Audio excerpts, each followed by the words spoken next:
Good morning, students.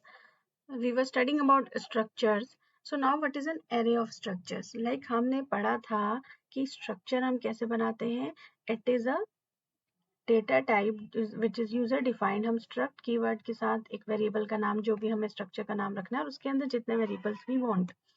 इस तरीके का एक स्ट्रक्चर है. अगर मैंने कहा एक पॉइंट नाम का स्ट्रक्चर है, उसमें 2 पॉइंट में स्टोर कर सकती हूँ, तो अब मुझे बहुत सारे पॉइंट स्टोर करने हैं.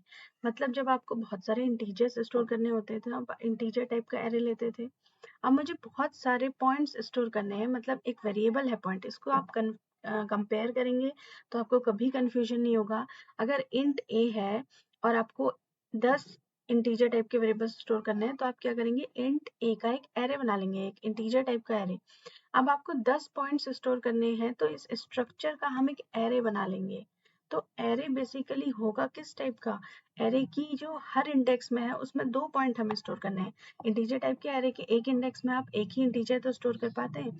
अब मुझे इस इंटीजर टाइप के एरे में 2 वैल्यूज स्टोर करनी है, एक x एक y. दैट मीन्स कि अगर मैं कहूँ कि मेरा जो स्ट्रक्चर है वो जो एरे है वो स्ट्रक्चर टाइप का होगा, इसका क्या मतलब है, यहाँ पे मैंने लिखा है स्ट्रक्ट पॉइंट एरे. इसका मतलब ये मेरा डेटा टाइप है कि हम स्ट्रक्चर टाइप का वेरिएबल कैसे बनाते थे, स्ट्रक्ट पॉइंट p बनाते थे. तो अब मैंने स्ट्रक्ट पॉइंट एक एरे बना दिया. दैट मीन्स ARR जो एरे है जिसमें 10 इंडेक्स हैं, उसकी हर इंडेक्स इस स्ट्रक्चर टाइप की होगी. तो इसको डायग्रामेटिकली अगर आप समझना चाहते हैं, तो स्ट्रक्चर का एक वेरिएबल अगर मैं बनाऊं, जैसे कि हमने एक ये लिया था लास्ट लेक्चर में, हमने एक कोड लिया था, तो उस कोड का डायग्राम मैंने बनाया है. मैंने एक स्टूडेंट लिया था, एक वेरिएबल लिया था, एक स्ट्रक्चर बनाया था स्टूडेंट टाइप का, जिसमें स्टूडेंट का रोल नंबर और नेम में स्टोर करूंगी. तो अगर मैंने उस स्ट्रक्चर का जो वेरिएबल बनाया था, कैसे बनाया था, स्ट्रक्ट स्टूडेंट S1. इसका मतलब क्या होता है, इसका मतलब होता है कि S1 जो होगा उसमें एक रोल नंबर है, एक इंटीजर टाइप का वेरिएबल है उसके अंदर, और एक नेम का एरे है. एक कंटेनर है, स्ट्रक्चर का variable is a container which contains more than one variable और डिफरेंट टाइप्स. हेट्रोजीनियस क्यों कहते हैं हम स्ट्रक्चर को, क्योंकि उसके अंदर एक इंटीजर है, एक एरे है, एक फ्लोट हो सकता है, एक डबल हो सकता है, आप जितनी चाहे उतनी वैल्यूज ले सकते हैं. तो ये एक सिंपल वेरिएबल है किसका, स्ट्रक्चर टाइप का. This is a simple variable of structure type. तो अब अगर मैं एरे की बात करूं, तो जब मैंने बनाया एक एरे दैट इज ARR3, तो इसका मतलब है कि एक एरे इसी स्ट्रक्चर टाइप का, स्ट्रक्ट स्टूडेंट ARR3. तो एक एरे बनेगा, ये है वो एरे जिस एरे में 3 इंडेक्स होंगी, क्योंकि एरे यही तो होता है कि 3 का मतलब है 3 इंडेक्स होंगी.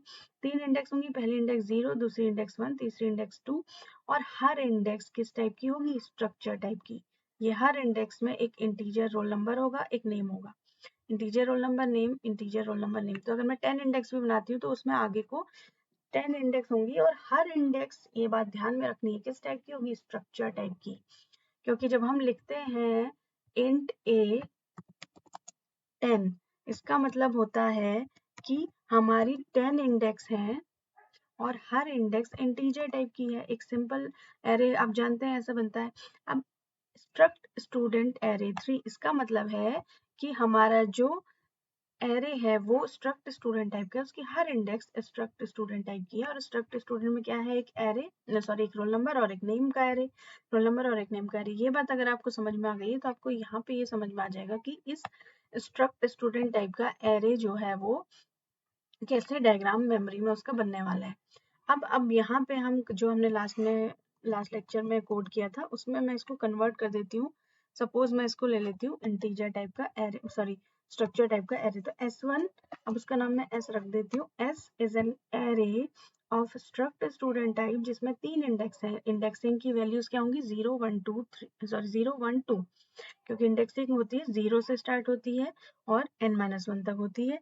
अब अगर मुझे S0 में, डायग्राम में आप देखो, मुझे यहाँ पे अगर वैल्यू डालनी है, मुझे यहाँ पे डालनी है रोल नंबर 1.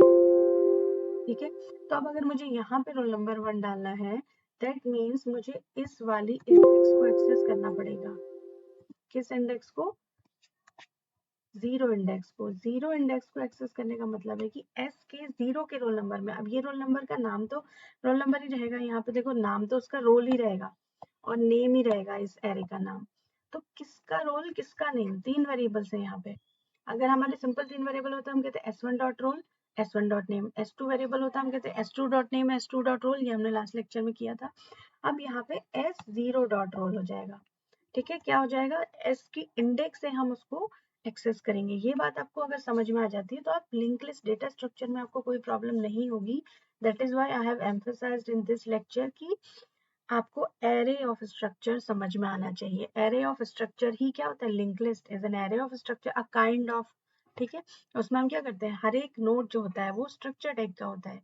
तो यहाँ पे S0 को मैं इस वाले रोल नंबर को मैं S0 से एक्सेस करूंगी। तो आप जानते हैं कि हम डॉट ऑपरेटर से एक्सेस करते हैं, S1 डॉट रोल से इसे एक्सेस किया था हमने लास्ट लेक्चर में। तो S0 डॉट रोल ये वाला होगा, S0 डॉट नेम ये होगा, S1 डॉट रोल ये होगा, S1 डॉट नेम ये होगा, S2 dot roll and S2 dot name. तो ये सिंपल यहाँ पे अब हमारा इंडेक्स आ जाएगा, यानी कि S0 डॉट रोल और S0 डॉट नेम। उसी कोड में मैंने चेंज कर दिया, मैंने कुछ भी नहीं किया, 0 इंडेक्स लगा दिया। तो अब कहाँ जाएगा, एरे की पहली इंडेक्स में चला जाएगा। जो स्ट्रक्ट स्टूडेंट टाइप का एरे उसकी पहली इंडेक्स में चली जाएगी वैल्यू, और वो प्रिंट होने के लिए उसके अंदर ही मैंने फंक्शन बनाया है। तो इसको क्या कहेंगे हम, S0 डॉट प्रिंट, क्योंकि उसी वेरिएबल के अंदर जो प्रिंट फंक्शन बना है वो उसके रोल नंबर और नेम को प्रिंट कराएगा। सिमिलरली यही कोड मैं 3 बार लिख सकती हूँ। ठीक है, तो ये हमारा पहला था S0 डॉट प्रिंट, किसके लिए था, फर्स्ट इंडेक्स के लिए। Now this is the second index. ठीक है, सेकेंड इंडेक्स में क्या होगा, हमारा सी जो इंडेक्सिंग होगी वो 1 हो जाएगी, S1 dot name, S1 dot roll और S1 डॉट प्रिंट। और हमारा थर्ड इंडेक्स में क्या होगा, S2 हो जाएगा यहाँ पे।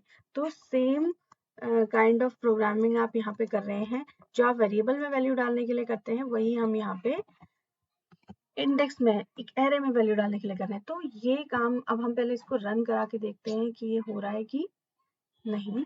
तो सबसे पहले वो मुझसे पूछेगा कंपाइलर एंटर रोल नंबर, तो वो कहाँ जाएगा, पहले इंडेक्स पे जाएगा। दैट मीन्स कि वो पहले 0 वाले इंडेक्स पे जाएगा। ओके, एंटर रोल नंबर मैंने कहा 1, नेम अमित। अब रोल नंबर 1 नेम और अमित एंटर हो गया, यहाँ पे स्लैशन मुझे लगाना चाहिए था, आप देख लीजिएगा। एंटर रोल नंबर, अब मैंने कहा 2 और 2 का नाम है राहुल। तो रोल नंबर 2 और नेम राहुल ये प्रिंट हो गया किससे, S1 डॉट प्रिंट से। अब तीसरे के लिए मुझसे पूछ रहा है, तीसरे इंडेक्स के लिए एंटर रोल नंबर 3 और नितिन, तो वो 3 और नितिन प्रिंट हो गया। दैट मीन्स कि हमारी तीनों इंडेक्स इससे एक्सेस हो सकती हैं, एक स्ट्रक्चर ऑफ एरे में बना सकती हूँ। तो आप सपोज कीजिए अगर मेरे पास अब 10 इंडेक्स हैं या 50 इंडेक्स हैं, तो क्या मैं ऐसा कोड लिखती रहूंगी, S1 dot roll, S2 dot roll, फिर S3 dot roll? No. What I will do? I will change this into for loop. आप लोग जानते हैं हम लूप्स पढ़ चुके हैं, तो for loop assign 0 से loop is less than equal to 2 loop plus plus. अब मैं ये कोड, जो एक कोड किसके अंदर डाल दूंगी, लूप के अंदर। एक बार मुझे एक कोड लिखना है और वो बार बार चलेगा, किसके लिए, हर एक इंडेक्स के लिए। तो कहने का मतलब है, अब मैंने लूप लगा दिया तो यहाँ पे मुझे एक इंटीजर टाइप का वेरिएबल लेना पड़ेगा लूप। अब इस लूप को मुझे यहाँ पे इंडेक्स की जगह रखना पड़ेगा। जब लूप में 0 होगा तो 0 की नेम और रोल नंबर में जाएगा और 0 का नेम और रोल नंबर प्रिंट होगा। जब लूप में 1 होगा वाली में जाएगा, जब लूप में 2 होगा तो 2 वाले इंडेक्स में जाएगा। तो मुझे इतने कोड की जरूरत नहीं है। तो अगर 50 होता तो एक एक इंडेक्स के लिए मैं 1 2 3 4 5 6 लाइन्स लिख रही हूँ, तो 15 into 6 300 लाइन्स लिखने की जरूरत नहीं है।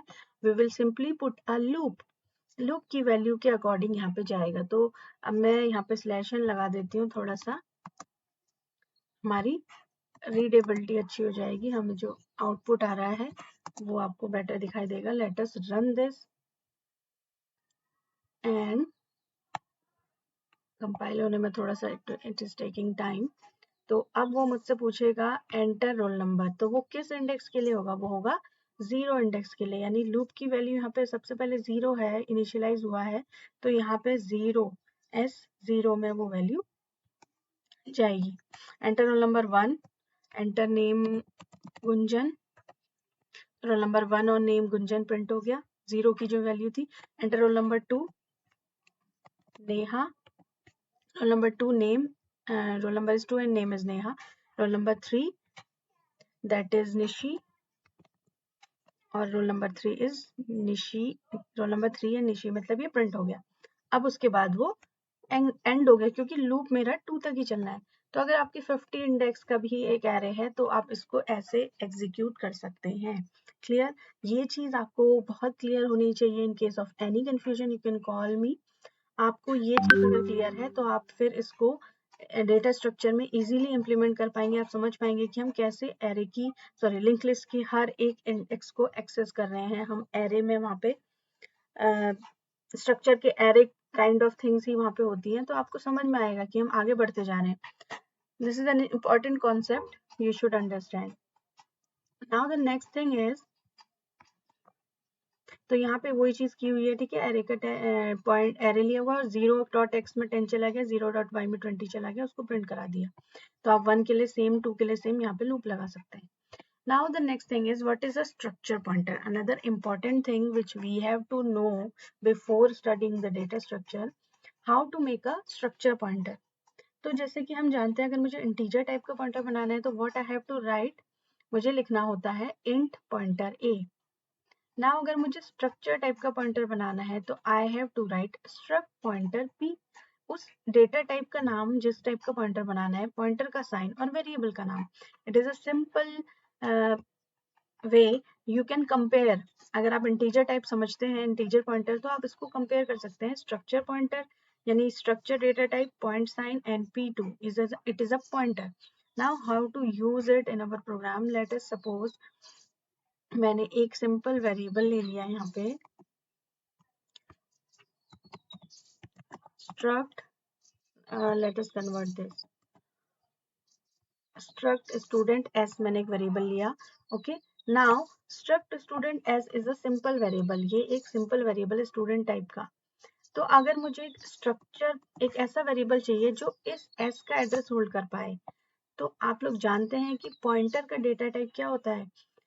जिस वेरिएबल का एड्रेस हमें होल्ड करना होता है, पॉइंटर भी उसी डेटा टाइप का होना चाहिए। अगर मुझे इंटीजर टाइप के a वेरिएबल का एड्रेस होल्ड करना है तो पॉइंटर भी इंटीजर टाइप का ही होता है। यहाँ पे मुझे s एक स्ट्रक्चर टाइप का वेरिएबल है, इसका एड्रेस होल्ड करने के लिए जो मैं पॉइंटर लूंगी वो स्ट्रक्ट स्टूडेंट टाइप का ही होना चाहिए। ये बात आपको ध्यान में रखनी होगी और आपको अब समझ में भी आ गई होगी कि जो टाइप का वेरिएबल होता है पॉइंटर भी उसी टाइप का होता है। तो पॉइंटर SPTR मैंने उसका नाम रख दिया, ठीक है। तो यहाँ पे ये जो SPTR है, it is a pointer of structure type. तो अब अगर मैं SPTR में एड्रेस डाल देती हूँ s का, तो ये लाइन आपको समझ में आती है कि एक पॉइंटर क्या करता है, स्ट्रक्चर किसी भी वेरिएबल का एड्रेस होल्ड करता है। तो यहाँ पे स्ट्रक्चर टाइप का पॉइंटर स्ट्रक्चर टाइप के वेरिएबल का एड्रेस होल्ड करेगा। तो अब इस स्ट्रक्चर पॉइंटर से मैं कैसे वैल्यूज प्रिंट कराऊंगी स्ट्रक्चर की। ओके, तो हम जो सिंपल कोडिंग करते हैं, जो हम काम करते हैं, S1 अगर मुझे S से कराना होता है तो क्या लिखते हैं, S dot roll number, S dot roll. तो सीन अगर मैं S डॉट रोल में करूंगी तो कहाँ चली जाएगी वैल्यू, रोल नंबर में। अब मुझे स्ट्रक्चर पॉइंटर से करनी है तो व्हाट हियर गिवन इज, एक इनडायरेक्शन ऑपरेटर होता है, dash and arrow, it is in your keyboard, hyphen and sign of greater than, this is called indirection operator। यानी ये पॉइंटर को बताता है कि तुमने जिस एड्रेस वेरिएबल का एड्रेस होल्ड किया उसके अंदर के रोल नंबर में वैल्यू डालो, SPTR के रोल नंबर में और SPTR के नेम में। तो सिंपल जो हमारा अभी तक हमने जैसे सी इन सी आउट किया था, सेम वैसे ही करेंगे, बस s डॉट की जगह हम यहाँ पे ये लिख देंगे। तो this is an assignment for you, you have to show me how we can access the variables of structures using pointer. You have to submit this assignment till evening. So this was all about structures. In any confusion, in case of any confusion, you can ask. You should be clear in structures at every point for further programming in data structures.